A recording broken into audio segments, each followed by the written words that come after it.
আমরা হয়তো কখনো কল্পনা করিনি আমাদের জীবনদশায় এমন দৃশ্য দেখতে হবে, কিন্তু আজ ইরানের কারণে সেই দৃশ্যই আমাদের চোখের সামনে বাস্তব হয়ে ধরা দিয়েছে। বলা চলে ইরান আজ ইসরায়েলকে একেবারে ধ্বংসের মুখে ঠেলে দিয়েছে। তেল আবিবের শেষ ঘন্টা বাজতে শুরু করেছে। পতনের সূচনা ইতিমধ্যেই ঘটে গেছে।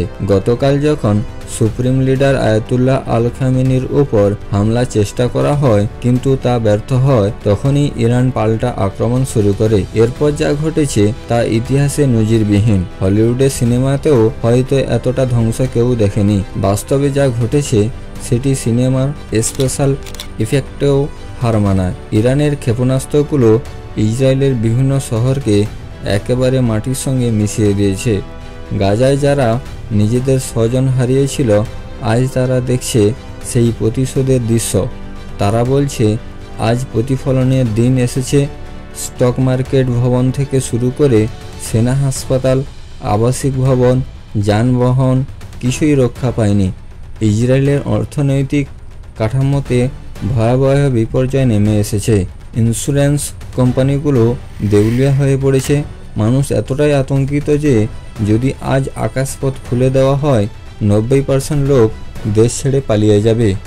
ইরান যেভাবে ইসরায়েলের প্রতিরক্ষা ব্যবস্থাকে ধ্বংস করে দিয়েছে তা অভূতপূর্ব। আয়রন ডোম, ডেভিড স্লিং, পেট্রোর নামগুলো উচ্চারণ করলেই বোঝা যায় সবই একে একে ব্যর্থ হয়েছে। ইরানের সবচেয়ে বড় সাফল্য হলো তারা ইসরায়েলের প্রতিরক্ষা ব্যবস্থার গভীরে ঢুকে পড়েছে। এই পরিকল্পনা বহু বছর আগে তৈরি হয়েছিল। হাসান নাসরুল্লাহর ড্রোন ভিডিও, গোয়েন্দা বিশ্লেষণ সবকিছু মিলিয়ে ইরান আজ এমন কৌশল দাঁড় করিয়েছে যা আজ বাস্তবায়িত হচ্ছে। ইসরায়েল চেষ্টা করছে তথ্য গোপন করতে, বিদেশি মিডিয়াকে প্রবেশ করতে দিচ্ছে না, কিন্তু ধ্বংসস্তূপের নিচ থেকে বের হওয়া লাশগুলো সত্যকে ঢেকে রাখতে পারছে না। $5 বিলিয়ন মূল্যের বিল্ডিং যেখানে 2500 বিজ্ঞানী গবেষণা করতেন, সেটাও আজ ধ্বংসস্তূপে পরিণত হয়েছে।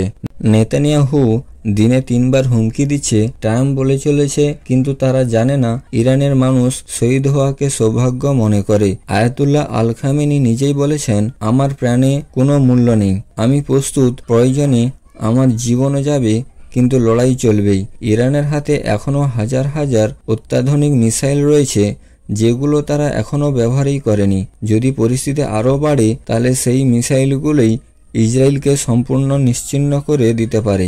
আজকের এই যুদ্ধ কেবল ইসরায়েল ইরানের লড়াই নয়, বরং মুসলিম উম্মাহকে নতুন করে সাহস ও আত্মবিশ্বাস দেখাচ্ছে। অনেকেই এক সময় বলতো ইরান কিছুই করছে না, আজ তারাই দেখছে কে সত্যিকার অর্থে ইসরায়েলদের বিরুদ্ধে দাঁড়ানোর সাহস রাখে।